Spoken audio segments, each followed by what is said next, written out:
When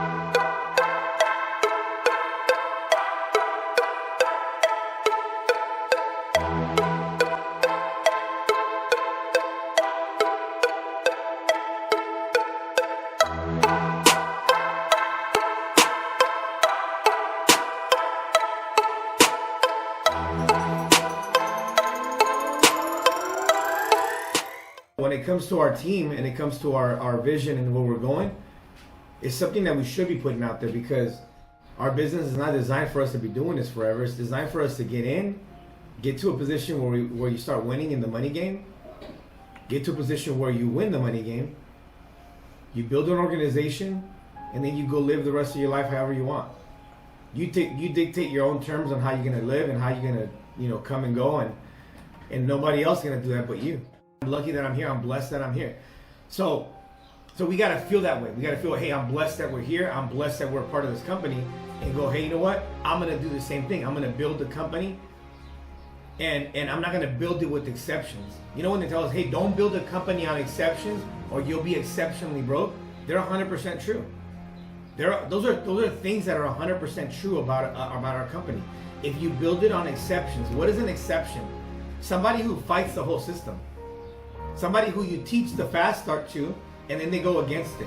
Somebody who you teach the recruiting mindset, and then they go against it. Somebody who you teach the builder's mindset, and they go against it. Somebody who you teach the selling mindset, and then they go against it. Right? You teach the team principles, and then they go against everything the team stands for. You teach them about loyalty and mindset, and committed and all that stuff, and then they go against it. See, our business is not designed for those folks. Our business is designed for the people.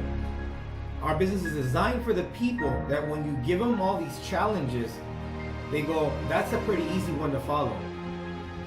Loyalty, committed, start to finish.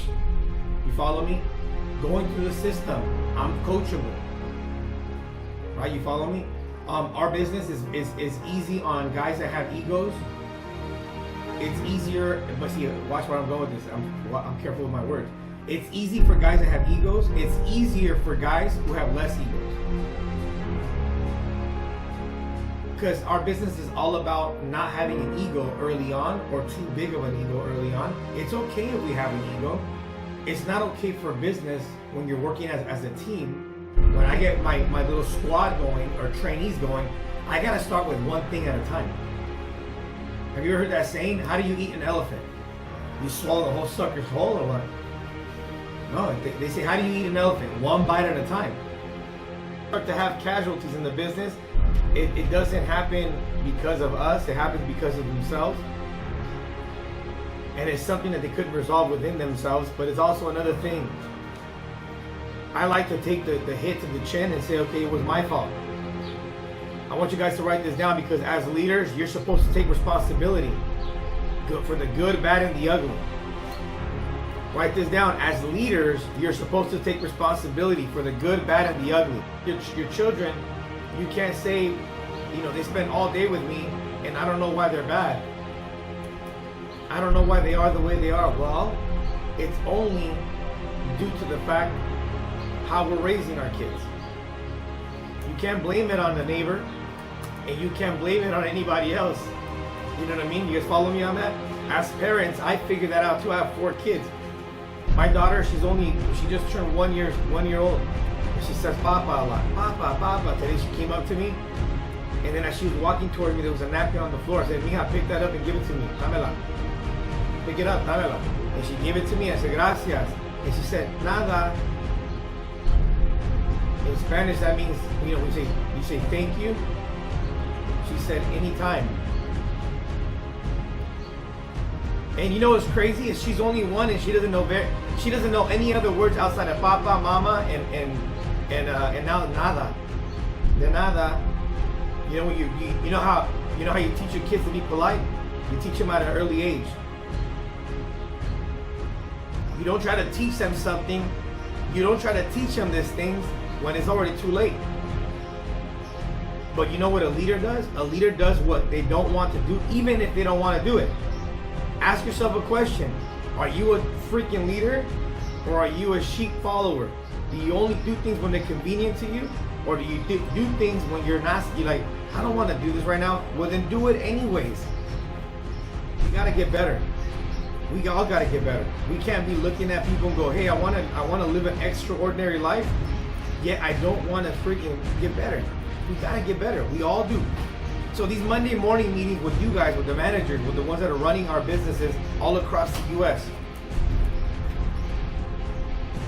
it's to us, for us to get refocused and get redialed in. I think setting those standards are freaking good. You know what I mean? I believe high standards, it breeds high performers. High standards breeds high performers. No standards breeds no performers. I want you guys to write that down in your notes.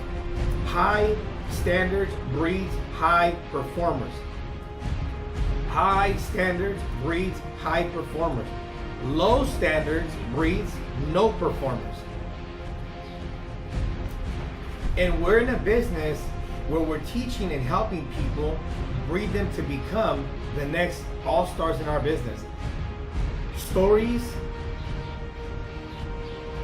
sell, facts tell. See, a fact will tell you something, but stories sell people on doing something. You guys follow me on this? I hope you write this down. Facts tell, stories sell. So ask yourself a question. Are you the informational booth at the center of the mall who knows a whole bunch and can be asked any question like an encyclopedia?